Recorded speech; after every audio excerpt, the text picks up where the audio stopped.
এই পিয়ার 17 ধান গতবারও লাগিয়েছিলাম, এবারও লাগিয়েছি, ফলন বেশ ভালো। এখানে দেখুন একটা বা দুটো করে লাগানো হয়েছে। এই ধানটা কিন্তু পুনরায় ভারত কৃষি উদ্যোগই কিনে নেবে। এই এত মাঠের মধ্যে প্রায় সর্বত্র আজকে ভারত কৃষি উদ্যোগের পিয়ার 17 যে ধান সেটা কিন্তু চাষ হচ্ছে। আপনাদের সমস্ত পরিচর্যাগত বিষয়ে ভারত কৃষি উদ্যোগ আপনাদের পাশে থাকতে বদ্ধপরিকর।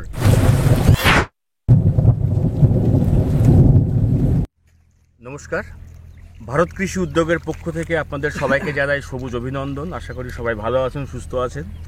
এই মুহূর্তে আমরা আছি রানীতলা থানা এলাকার বাড়িয়ানগর গ্রামে, যেখানে আমাদের যে চাষি ভাই যারা আমাদের ধান লাগিয়েছেন ভারত কৃষি উদ্যোগের এই বর্ষাকালীন ধান, আমন ধান, পিয়ার 17, এটা আপনি দেখতে পাচ্ছেন যে টোটাল এই মাঠে আজকে আমাদের ধানের রোপণ চলছে। আজকে আমরা সরাসরি সেই সমস্ত ভিডিও আপনাদেরকে দেখাবো। এবং আমাদের যে চাষি ভাই যারা এখানে আমাদের ধান লাগাচ্ছেন, অনেক কাজে ব্যস্ত তারা। এবং তার মধ্যে আমাদের যে চাষি ভাই আছেন জিয়াউর রহমান, উনি কিন্তু বিগত কয়েক বছর ধরে আজকে আমাদের ভারত কৃষি উদ্যোগের ধান করছেন। আমরা তার কাছ থেকেই সংক্ষিপ্ত কিছু কথা শুনবো, তার অভিজ্ঞতার কথা। জিয়াউর ভাই, আপনার পরিচয়টা একটু বলুন। আমার নাম জিয়াউর রহমান, আমার বাড়িয়ানগর বাড়ি, রানীতলা থানা। আমি চাষবাসের সঙ্গে যুক্ত। আর এই পিয়ার 17 ধান গতবারও লাগিয়েছিলাম, এবারও লাগিয়েছি। মোটামুটি আবাদ ভালোই হয়। আমাদের সাধারণ যে আবাদ আমরা ধানগুলো করি তার চাইতে ফলন বেশ ভালো, প্রায় 25-26 মণ করে আমরা পেয়েছি ধান। তারপরে শুনলেন যে গত বর্ষাতেও উনি ধান লাগিয়েছিলেন এবং গত বোরাতেও ধান লাগিয়েছিলেন। বর্ষাতে প্রায় 25 থেকে 26 মণ করে উনি ধান পেয়েছেন। এবং বোরো সিজনের এই ধানের যে উৎপাদন সেটা কিন্তু অনেকটাই বেশি। এই ধানের যে মেন বিশেষত্ব সেটা হচ্ছে এটা পার একর জমিতে মাত্র 6 কিলো ধান লাগে। এবং এই ধানটা একটা বা দুটো করে লাগাতে হয়, হাতে 3টে। আমরা যে জমিতে আছি জিয়াউর ভাইয়ের, এবং এখানে আশেপাশে অনেকে আমাদের ধান লাগিয়েছে, এখানে দেখুন একটা বা দুটো করে লাগানো হয়েছে, একটা বা দুটো করে লাগানো হয়েছে। এই ধানটা আপনি যদি বেশি লাগান তাহলে ধানের কিন্তু আশানুরূপ ফলন কিন্তু আসবে না।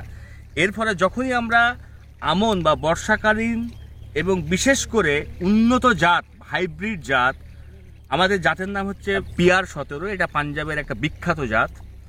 এবং এই ধানটা একরে 70 থেকে 80 মণ ধান হওয়ার সম্ভাবনা আছে। যদি আমরা সঠিক পরিচর্যা করতে পারি উৎপাদনটা কিন্তু আরও বাড়বে। এবং যেটা মেন যে বিশেষত্ব, এই ধানটা কিন্তু পুনরায় ভারত কৃষি উদ্যোগই কিনে নেবে।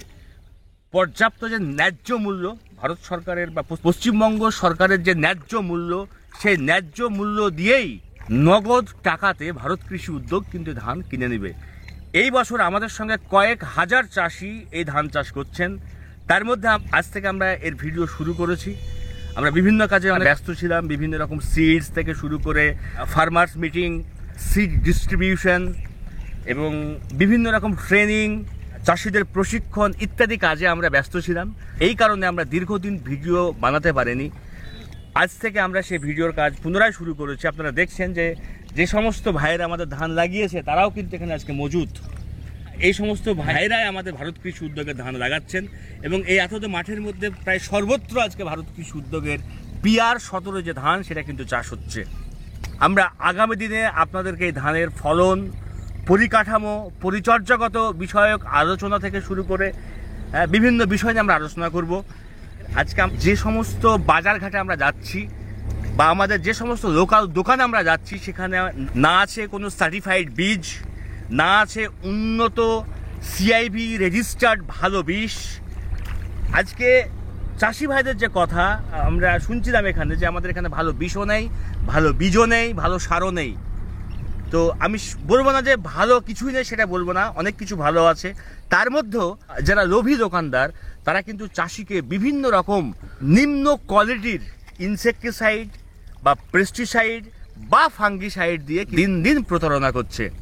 এবং এমন কিছু দিচ্ছে যেগুলো মেন সিমটম আমরা দেখছি ধানের, সেই সিমটমকে লক্ষ্য করে কিন্তু তারা চাষিকে প্রপার গাইড করছে না। এর কারণটা কি, যে তাদের কাছেও কিন্তু সঠিক প্রশিক্ষণ নেই। কোম্পানির মানুষগুলো যা বলে তাই শোনে। একটা ফসলের যে সঠিক রোগ নির্ণায়ক যে বিষয় এবং সঠিক যে সমাধান, সেটা কিন্তু স্থানীয় দোকানদাররা অনেক ক্ষেত্রে কিন্তু দিতে সক্ষম হয় না। এর ফলে চাষি ভাইদেরকে বলবো যে ডেসক্রিপশনে আমাদের নাম্বার দেওয়া আছে, এই পেজে আমাদের নাম্বার দেওয়া আছে, আপনারা আমাদের সঙ্গে সরাসরি যোগাযোগ করুন। আপনাদের সমস্ত পরিচর্যাগত বিষয়ে ভারত কৃষি উদ্যোগ আপনাদের পাশে থাকতে বদ্ধপরিকর। কখন কি ধরনের রোগ আসছে আপনার জমিতে, কি ধরনের সমস্যা তৈরি হচ্ছে এবং তার সমাধান কি, এবং তার সঠিক ওষুধ কি আছে, সঠিক পরিচর্যাগত বিষয়ে যে সমাধান সেটা কি আছে, ইত্যাদি বিষয়ে আমরা চাষিদেরকে সঠিক গাইড করার জন্য বদ্ধপরিকর। তার ফলে আপনারা লোকাল যে দোকান তাদের প্রতি নির্ভরশীলতা কমান, আপনারা ভারত কৃষি উদ্যোগের সঙ্গে জুড়ুন, স্থানীয় এগ্রিকালচার যে অফিস আছে সেখানে যান এবং আপনার সম্মুখ যে সমস্যা সেই সমস্যা নিয়ে আপনারা আলোচনা করুন। এবং আমার বিশ্বাস, যদি সঠিক এবং মানসম্পন্ন ইনসেকটিসাইড বা ফাঙ্গিসাইড বা পেস্টিসাইড আপনারা ব্যবহার করেন, যেগুলো আমাদের পরিবেশের বন্ধু, মাটিতে যে এফেক্ট হয় সেটাও অনেকটা কম করবে, এই জাতীয় ইনসেকটিসাইড যদি আমরা ব্যবহার করি তাহলে কিন্তু আমরা এর সুফল অবশ্যম্ভাবী পাবো।